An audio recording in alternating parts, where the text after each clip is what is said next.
Selena, what are you doing out on your own? Is it true that you and Matthew moved out a week ago? I couldn't get in touch with you, so I came here and found that your house is deserted.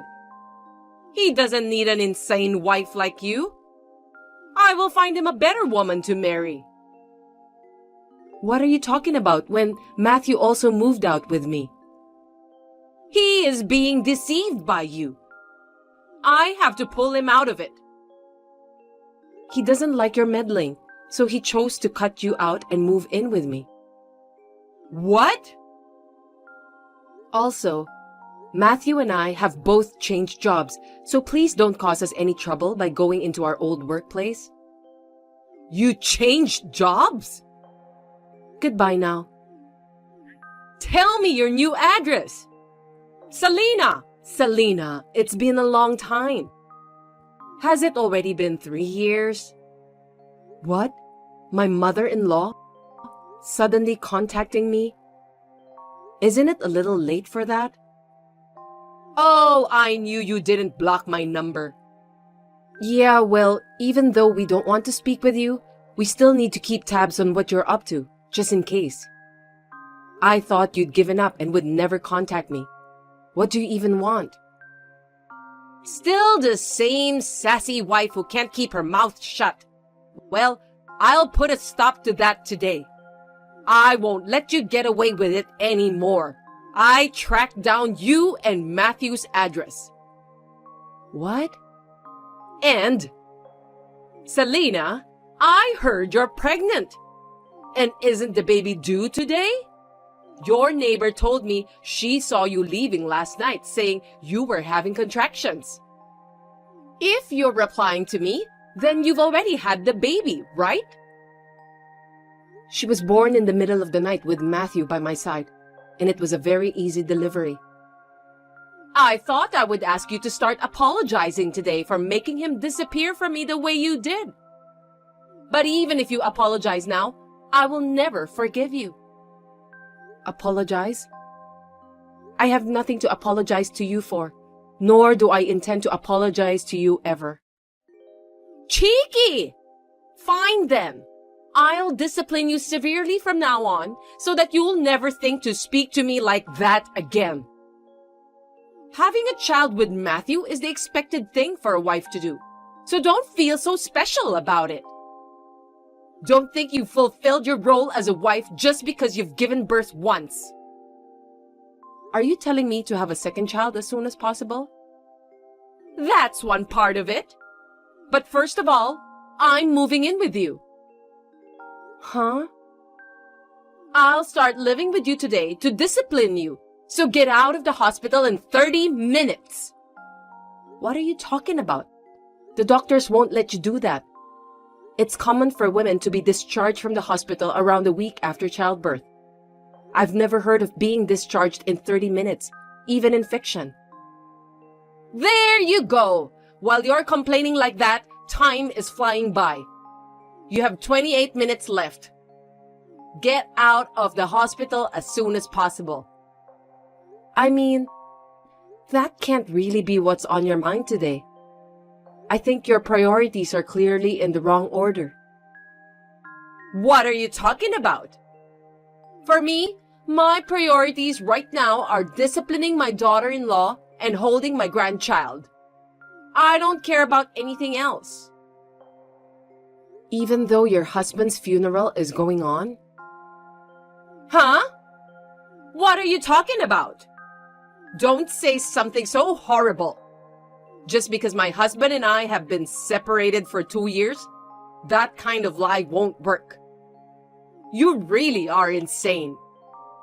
If my husband really passed away, I, his wife, would be the first to be notified. How dare you try to deceive me with such an insane and obvious lie? It's beyond rude. Separated? Then, you really don't know, do you? Huh? What are you trying to say?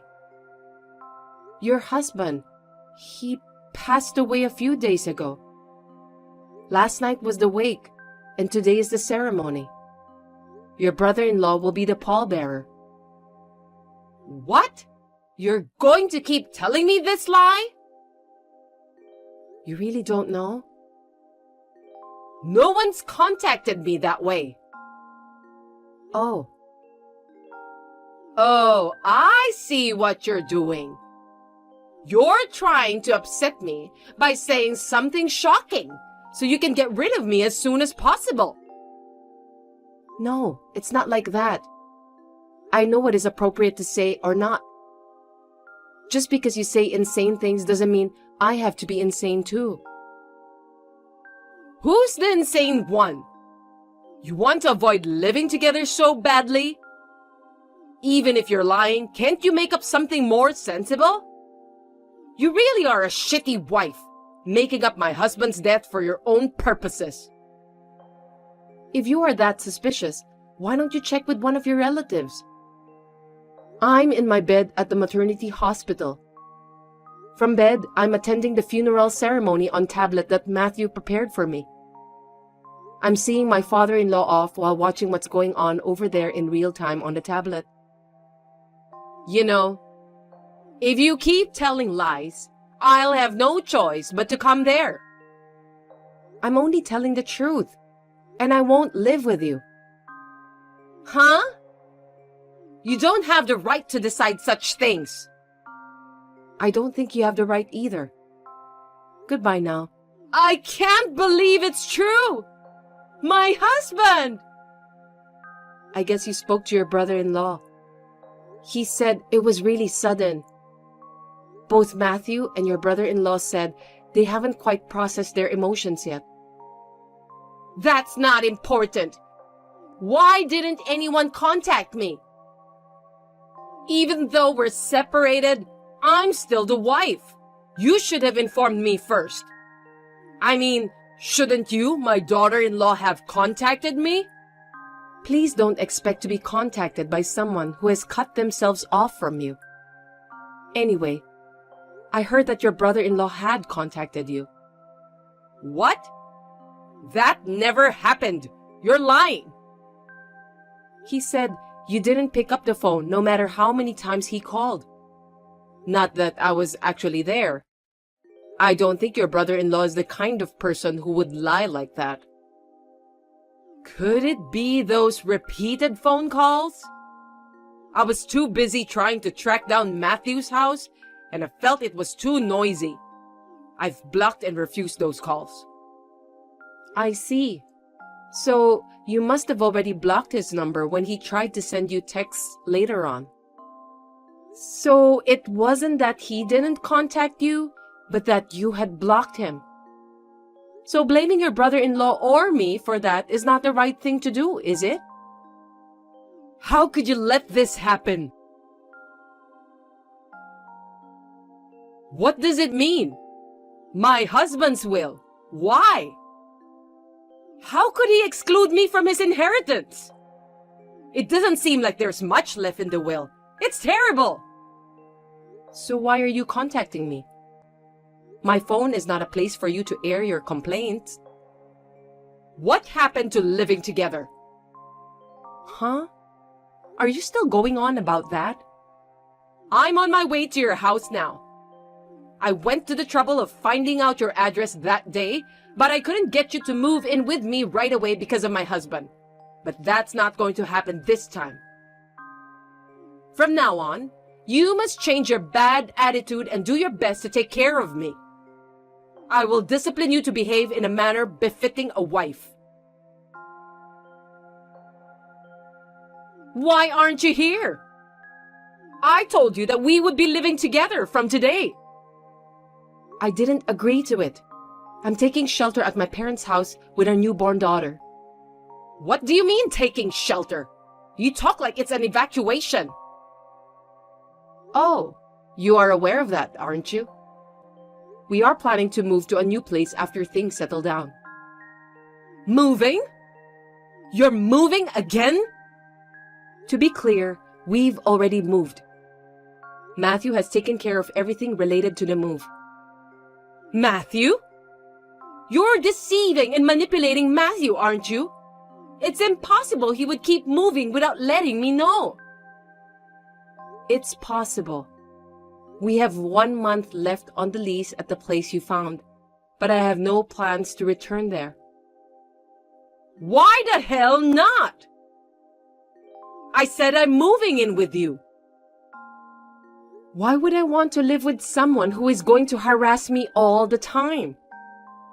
We left 3 years ago with the sole purpose of avoiding that. And just to have you find out where I live and ask to move in with us was a real horror story. I will never tell you where we're moving to next. Then where am I supposed to live? You were living separately from your husband, right? Why don't you just go back to the place that you were living?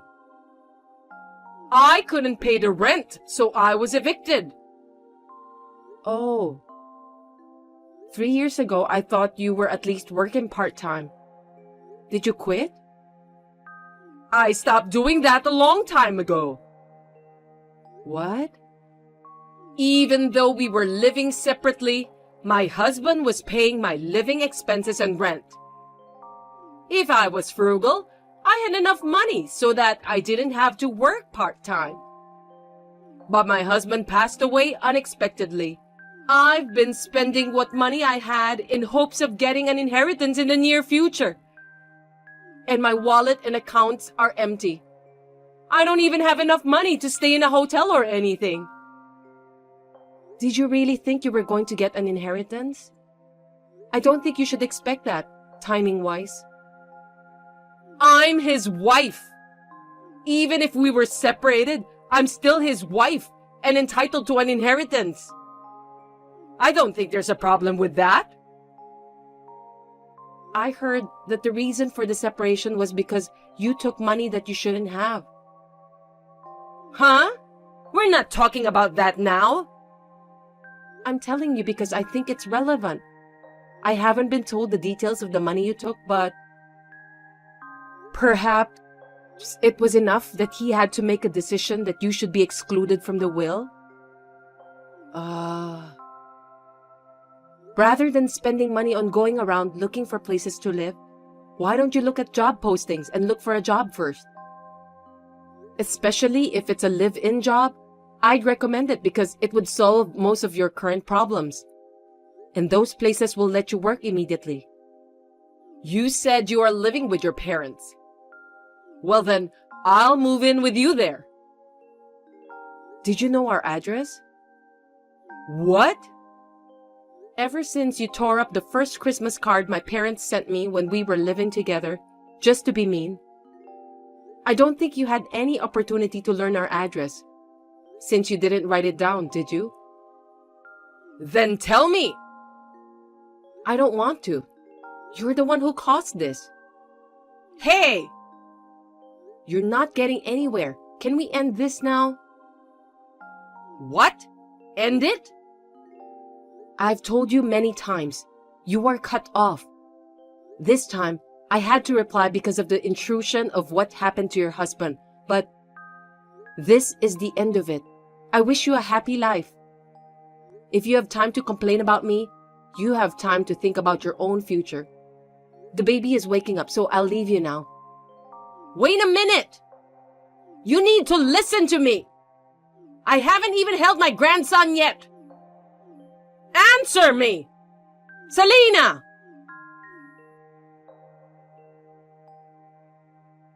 The day after this, my mother-in-law showed up at her brother-in-law's house. In fact, her brother-in-law hadn't been in contact with her for the past 2 years. When he received a call from Matthew, he was preparing how to deal with her, thinking that she would go there next. So at the same time that my mother-in-law showed up, her uncle, who is a relative that my mother-in-law has a hard time with, appeared on the scene. He was going to place her in a live-in workplace through a friend of his. She was put in a black van that appeared at the uncle's signal, crying and sobbing, and left. Now she is working hard, being worn down by strict senior workers. As it's a live-in job, I guess it's good that she could find a place to live. Finally, I blocked her number. Once we get settled, Matthew and I will change our phone numbers. Cheryl, it's been a while. Do you know who this is? Of course. You must be Nina, Mitchell's mother. It's been a while. This is the first time you've called me, isn't it? Have we not talked since my daughter's wedding? Yes, it's been a long time since we exchanged numbers at my son's wedding. I never thought we would be having this kind of conversation when we exchanged back then. What do you mean? Allison is with you now, isn't she? I guess she had a fight with Mitchell and she ran out of the house with our grandson Chris. I can't reach her on her cell phone, so I texted her to stop being stubborn and come back. Could you please persuade her to come back? Poor Mitchell, he's losing sleep worrying about her. No, Allison and Chris haven't seen me since last week. Oh, I wonder where they went. I wonder where they could be. Oh, Cheryl, I don't mean to be rude, but I have something I need to say. What is it? Your daughter is not suitable to be a wife. What are you basing that on? Let me be clear. It's her academic background. My Mitchell graduated from one of the best universities in the country and now works for a big company. He is a very bright man and I am very proud of him. I agree. Mitchell is a very accomplished man. He is intelligent, good at his job, and has a good personality. On the other hand, Allison is a bit, well, it's a good thing that she graduated from college at least. She had to repeat school an extra 2 years, didn't she? And she works night shifts and sometimes comes home late due to sudden overtime work. A person who can only get a job at a company that treats you like that is not suitable for my Mitchell. It's obvious to anyone who sees him that a person in a low position like that doesn't match with his status, isn't it? But Mitchell insisted, so I allowed her to marry him. I see. You're the one who raised Allison like that, aren't you? Why are you brushing it off like it isn't your problem? Why don't you feel a little responsibility and reflect on your actions? I didn't expect you to be the parent of a useless daughter who had to repeat school. Allison didn't have to repeat school, and she doesn't work for a bad company. What? What do you mean? She works irregular hours every day, doesn't she? Isn't that typical of a bad job? Allison is a doctor. A doctor? Medical school is a 6-year program, so you have to attend for 2 years more than a 4-year university. And since you are a doctor working in a hospital, you are required to be on duty. And if an emergency comes in, you may not be able to go home as scheduled. What do you mean by doctor? Exactly what I said. No matter how many times Allison tried to explain, you just kept shouting and wouldn't listen to her. Well, I don't think it was like that. If she had told me first that she was a doctor, I would have understood. She made it sound confusing, so I misunderstood her. Even if she's a doctor, maybe it's a great profession, but she can't explain things very well, can she?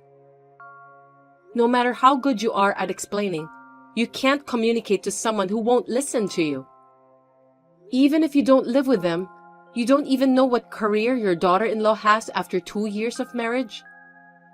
How is it for a mother-in-law to not even know what her son's wife does for a living? I have no right to be told how to be a good mother from you. Then what about this? I went to their apartment yesterday morning. To my surprise, only Mitchell was home. I asked him where Allison and Chris were. When I asked him, he said they had left with the intention of never coming back.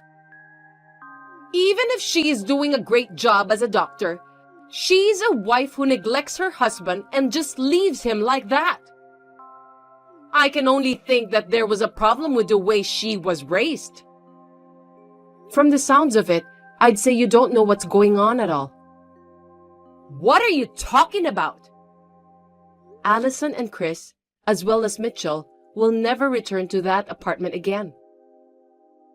What do you mean? Nina, I heard that you often go to the apartment without notifying them. You criticize Allison's cooking and insult her while saying you are teaching her. If I contacted Allison in advance, I wouldn't know if Allison was doing her chores properly, would I? So, I decided to visit unexpectedly so I can see how she really is. It's called an unannounced check. It's a common practice in any business. In fact, there were times when she slept in late in the morning. I scolded her for being a lazy wife. Is that my fault too? That was when she was on duty. Is it so wrong to rest so you can do your work and stay healthy? Well, she is still a wife, so I don't know about that. You're getting me off topic, so please shut up and listen to what I have to say. Mitchell told me that he had discussed the situation with Allison. After thinking about it, he offered to be transferred to a new hospital, and Allison went along with him and got a new job at the hospital where he was transferred. What? I didn't hear anything about a transfer. Allison and Chris went directly to the new place after work the day before yesterday. Mitchell was in the old apartment until yesterday due to his work. But now he's already joined Allison and Chris at their new place. I just called Mitchell, but I can't get through. What's going on? Cheryl, do you know what's going on? Can you tell me what's going on? You still don't understand? Your son and his wife have cut you out of their lives. What? Why? I believe Mitchell's letter explaining it all is in your mailbox. To summarize, it says that he can't forgive you for bullying his wife, so he is cutting ties with you in order to protect his own family. This is what it says. Your ex-son seems to have made an intelligent decision. Oh no! That boy is my only son. Please, give him back. He doesn't want to come back. That son of yours has thought it through and made a decision. I will come to you now. Let's look for our children together. How dare they run away from us and cut us off? It's unforgivable. No. I am already on my way to Allison and the others. What? Mitchell said I could take this opportunity to move in with them, so I've decided to take him up on his offer. What? I'm the one who will be living with him. Mitchell is my son. My husband has already passed away, and this kind of terrible treatment is too much. I am about to get off the train. I can't walk and type, so let's finish this here. Wait! Please! Come back to me, even if it's just Mitchell!